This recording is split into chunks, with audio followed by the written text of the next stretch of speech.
आज की कहानी एक महाजन की कहानी है जो सदैव यज्ञ आदि कर्मों में लगा रहता था।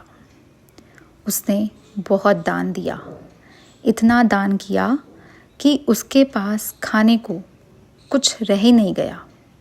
तब एक दिन उसकी पत्नी ने कहा, पास के गांव में एक सेठ रहते हैं, वे पुण्यों को मोल खरीदते हैं, तो आप उनके पास जाकर और अपना कुछ पुण्य बेचकर धन ले आइए, जिससे अपना आगे कुछ काम चले। इच्छा नहीं थी उसकी जाने की, लेकिन पत्नी के बार बार कहने पर वो जाने को तैयार हो गया। उसकी पत्नी ने उसके खाने के लिए 4 रोटियां बनाकर साथ में दे दी। वह घर से चल दिया और उस नगर के समीप जा पहुंचा जिसमें वो सेठ रहते थे। वहां एक तालाब था। वहीं शौच स्नान आदि कर्मों से निवृत्त होकर वह रोटी खाने के लिए बैठा कि इतने में एक कुतिया वहां आई। उसके बच्चे और वो सभी 3 दिनों से भूखे थे। भारी वर्षा हो जाने के कारण वो बच्चों को छोड़कर शहर में नहीं जा सकती थी। कुतिया को भूखी देखकर उसने उस कुतिया को 1 रोटी दी। उसने उस रोटी को खा लिया। फिर दूसरी रोटी दी तो उसको भी खा लिया।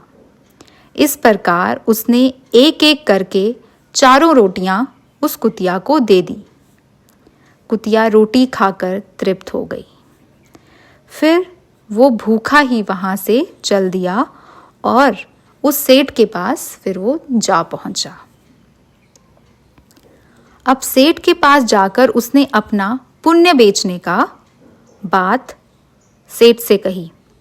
सेठ ने कहा, आप दोपहर के बाद आइए। उस सेठ की स्त्री पतिव्रता थी।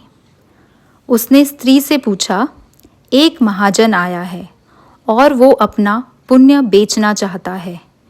तुम बताओ कि उसके पुण्य में से कौन सा पुण्य सबसे बढ़कर लेने योग्य है।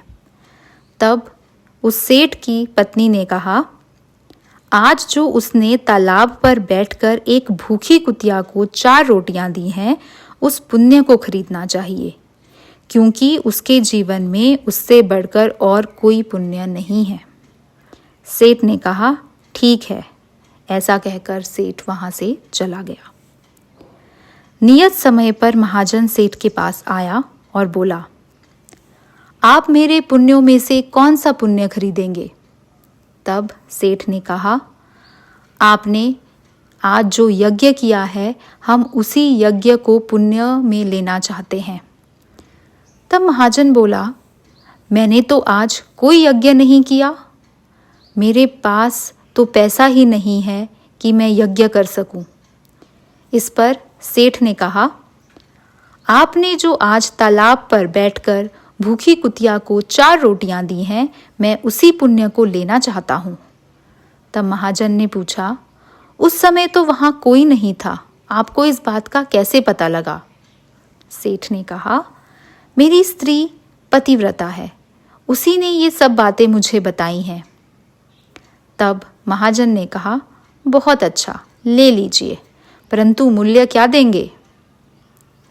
सेठ ने कहा, आपकी रोटियां जितने वजन की थी, उतने ही हीरे मोती तोलकर मैं आपको दे दूंगा। महाजन ने इस बात को स्वीकार किया और उसकी सम्मति के अनुसार सेठ ने अंदाजे से ही उतने वजन की 4 रोटियां बनाकर तराजू के एक पलड़े पर रखी और दूसरे पलड़े पर हीरे मोती आदि रख दिए। किंतु बहुत से रत्न रखने के बाद भी रोटी वाला पलड़ा नहीं उठा। इस पर सेठ ने कहा, और रत्नों की थैली लाओ। जब उस महाजन ने अपने इस पुण्य का इस प्रकार का प्रभाव देखा, तो उसने कहा कि सेठ जी, मैं अभी इस पुण्य को नहीं बेचूंगा। तब सेठ बोले, जैसी आपकी इच्छा।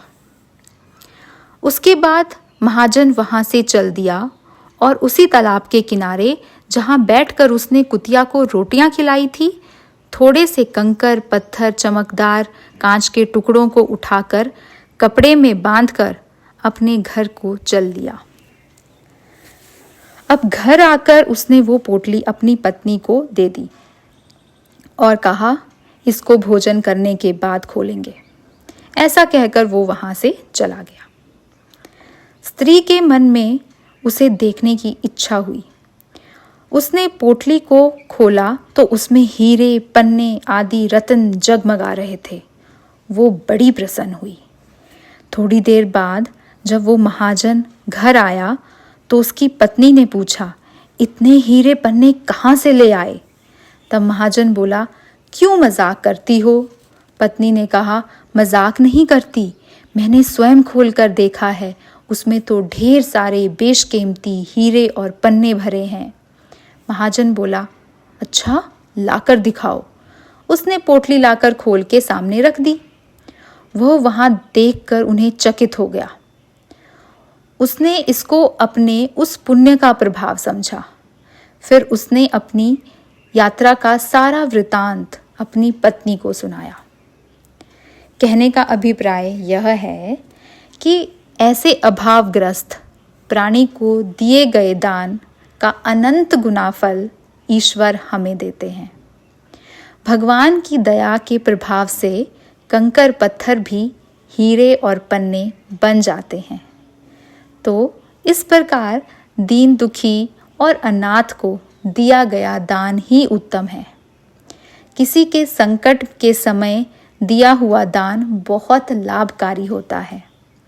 अतः भूकंप में, बाढ़ या अकाल आदि में या किसी भी समय आपतग्रस्त प्राणी को दिया गया दान सबसे उत्तम दान है। धन्यवाद।